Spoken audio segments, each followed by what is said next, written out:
I'm very pleased to present you the poster entitled Electroreceptor Classification with Artificial Intelligence. It's a work that was made by Ana Carolina Palave, Andrés Gómez Caramán, Waldemar López, and me at the research group Desarrollo y Evolución Neural of the Department Neurociencias, Integrativas y Computacionales of the Instituto de Investigaciones Biológicas Clemente, Estable at Montevideo, Uruguay, and Cognipro. First of all, I'm going to present you the antecedents on the electrosensory system that is present in weakly electric fish. This type of teleos fish has the ability to explore the world using electricity as a carrier energy of sensory images. This is because in this species, it have evolved both electric organs and skin electroreceptors. Electric organs are modified muscles that are present in the body, in this case, all along the ventral side of the body, and skin electroreceptors are distributed in the skin of the fish, mainly in the rostral region, and particularly around the mouth.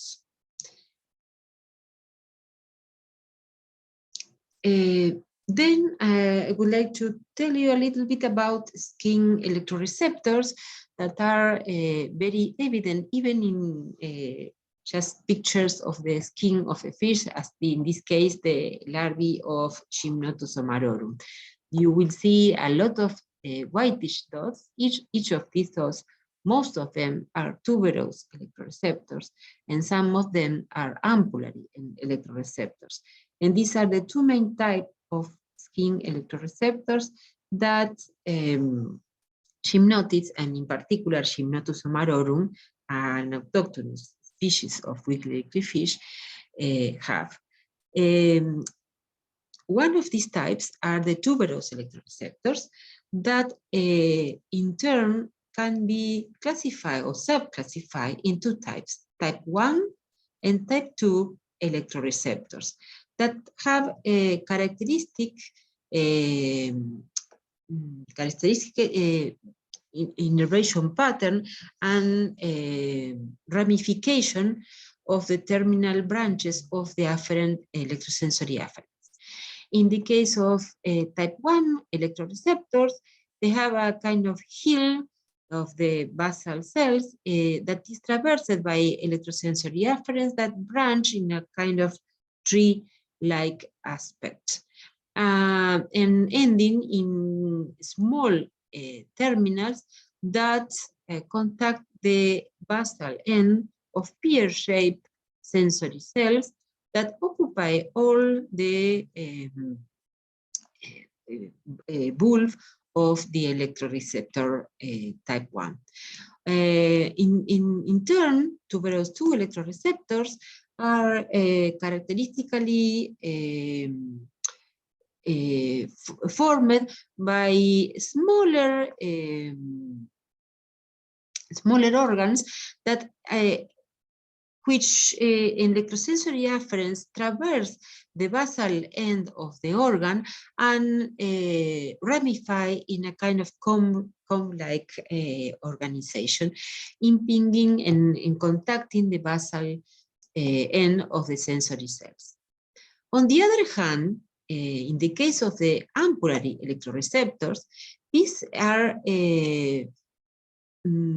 are characterized by a wall of cuboidal sensory cells that are contacted by electrosensory afferents that ramify in the surroundings of the organ.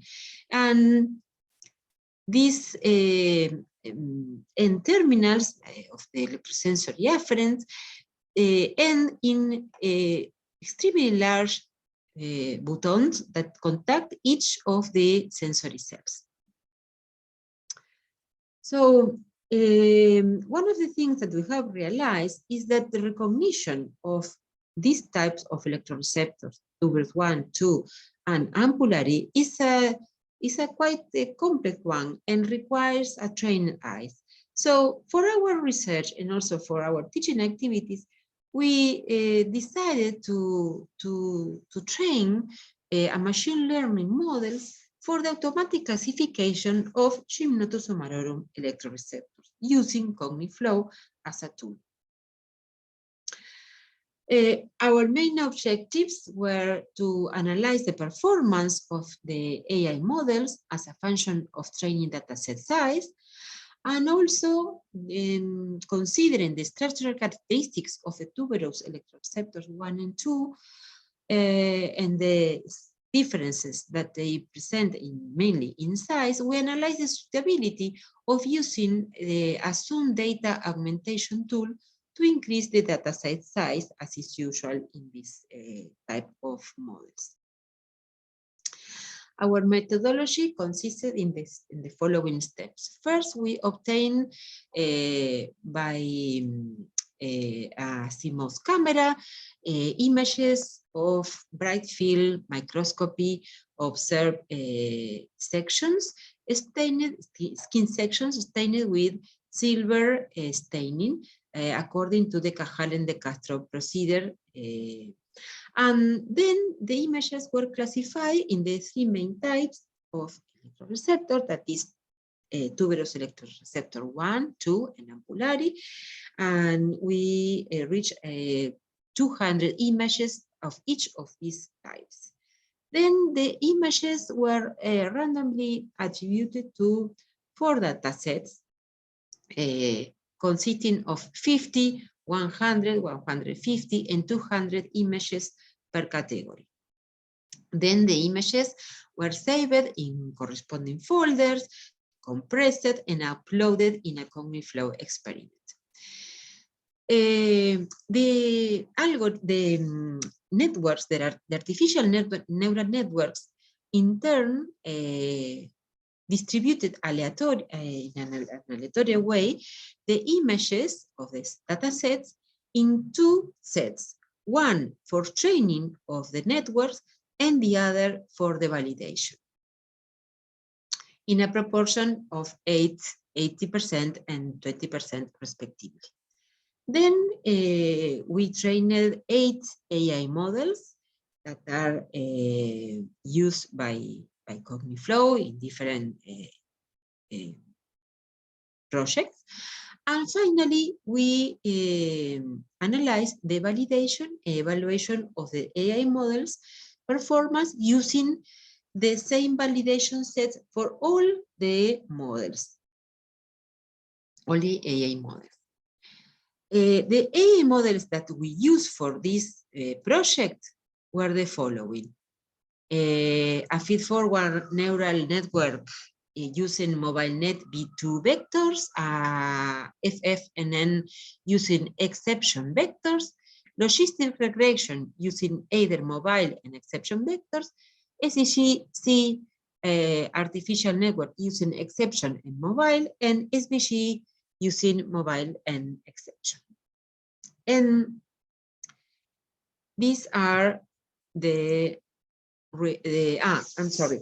And finally, for the evaluation of the artificial neural network models, we use the F1 score, that is an harmonic mean of the recall and the precision. Being the recall, the correct positives divided by the number of all actual positives, and the precision, the number of correct positives divided by the number of all predicted positives. Our results are the following. First of all, we analyzed the F1 score for the dataset size of 200 and found that the feed-forward neural network, FFNN, using MobileNet V2 vectors was the artificial neural network that performed best, as it reached a F1 of 0.97. And the average inference time was 0.25. As it is seen in this image, The other models performed with a lower F1, even in some cases the average inference time was higher than the best F1 artificial neural network. So then we decided to use this feed-forward neural network using mobile P2 vectors to analyze the effects of dataset size on the performance of the network. And as you can see here, when we increase the amount of images per dataset from 50 to 200, the F1 score increased up to about 0.97%. That is almost reaching a kind of plateau. As you can see that from 150 to 250 images, there is not very much increase in F1. So using this